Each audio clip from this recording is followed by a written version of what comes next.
How to share files and folders over a network in Windows. Want an easier way to share files between computers without relying on USB drives or cloud uploads? In this video, we'll show you how to share files over a network in Windows using simple built-in tools like File Explorer, Nearby Sharing, and Network Discovery. Before we begin, be sure to subscribe to NinjaOne's IT Video Hub and our YouTube channel for more tech content like this. Method 1. File Explorer. Press Windows plus E to open File Explorer. Right-click the folder you want to share, then go to Properties, Sharing tab. Tap the Share button, expand the drop-down menu, and click Everyone. Click Add and go to the Permission Level column. Set permissions. Choose Read to only browse and open files. Choose Read/Write to browse, view, open, edit, and delete files. Click Share, done. Method 2. Nearby Sharing.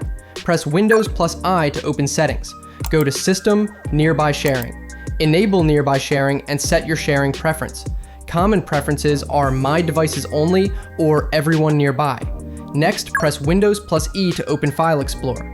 Then, right-click the file you want to share and tap Share. Under Nearby Share, select the receiving device. Method 3. Network Discovery. The final method is via Network Discovery, which requires you to have administrator privileges. To use this method, press Windows plus I to open Settings. Go to Network and Internet, Advanced Network Settings, Advanced Sharing Settings. Choose the appropriate network profile. Public Network will disable discovery features for security purposes and should be used in spaces with public Wi-Fi. Private Network will enable discovery features for easier file sharing and is applicable for homes and offices. Once you've chosen the correct network profile, enable Network Discovery and file and printer sharing.